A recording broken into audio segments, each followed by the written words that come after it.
মানব মনের রহস্য কিছু গভীর সত্য যা খুব কম মানুষ জানে। মানুষের মন এক রহস্যময় বিস্ময়।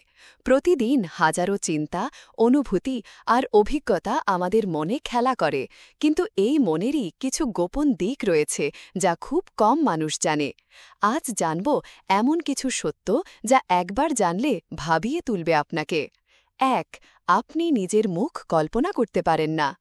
আয়নায় বা ছবিতে আমরা নিজেদের স্পষ্টভাবে দেখি, কিন্তু চোখ বন্ধ করে পুরো মুখের গঠন কল্পনা করা প্রায় অসম্ভব, কারণ আমাদের মস্তিষ্ক নিজেকেই অন্যদের মতো দেখার জন্য গঠন করা হয়নি। ২. মস্তিষ্ক ব্যথা অনুভব করে না।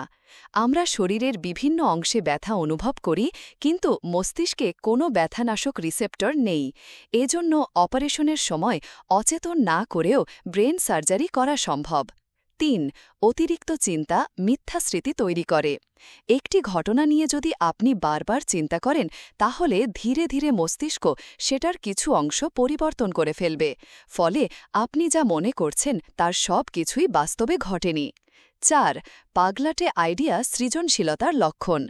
যারা প্রচলিত ধারা ভেঙে চিন্তা করে তারা সাধারণত বেশি বুদ্ধিমান হয়। বিজ্ঞানীদের মতে সৃজনশীল মানুষদের মস্তিষ্ক জটিল তথ্য দ্রুত সংযোগ ঘটাতে পারে। তাই যদি কেউ আপনাকে বলে তোমার চিন্তাগুলো খুব অদ্ভুত, তবে বুঝে নিন আপনার মস্তিষ্ক ভিন্নভাবে কাজ করছে। ৫. হারানো জিনিস খুঁজতে উচ্চস্বরে বলুন।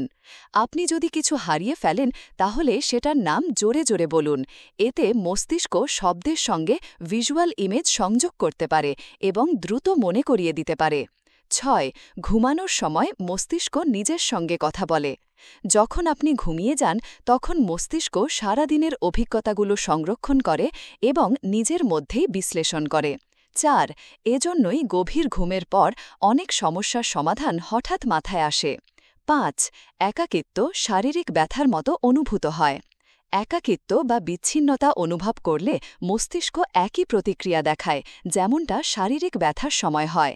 এ কারণেই দীর্ঘদিন একা থাকলে মানসিক এবং শারীরিক অসুস্থতা বেড়ে যায়। ৮. মনের কথা চেপে রাখলে মানসিক চাপ বাড়ে। যদি আপনি আপনার আবেগ চেপে রাখেন, তাহলে তা মানসিক চাপ বাড়ায় এবং ধীরে ধীরে আপনার শরীরেও নেতিবাচক প্রভাব ফেলে। তাই অনুভূতিগুলো প্রকাশ করা শেখাটা খুব জরুরি। ৯. আমরা অপরিচিতদের চেয়ে কাছের মানুষদের বেশি বিচার করি। আমরা সাধারণত কাছের মানুষদের ভুল বেশি খুঁজি, কারণ তাদের কাছ থেকে আমাদের প্রত্যাশা বেশি থাকে। কখনো কখনো আমাদের উচিত প্রিয়জনদের মতো করে গ্রহণ করা, কারণ আমরা যেমন ত্রুটিপূর্ণ তারাও তেমনই। ১০. গন্ধ ও সুর অতীতে ফিরিয়ে নিয়ে যেতে পারে। একটি পুরনো গান বা কোনো বিশেষ সুগন্ধ হঠাৎ আমাদের অতীতের কোনো মুহূর্তে ফিরিয়ে নিয়ে যেতে পারে, কারণ স্মৃতির সঙ্গে গন্ধ ও শব্দ গভীরভাবে সংযুক্ত থাকে। তাই হয়তো কোনো পুরনো পারফিউম বা গান শুনলে অতীতের স্মৃতি মনে পড়ে যায়। ধন্যবাদ।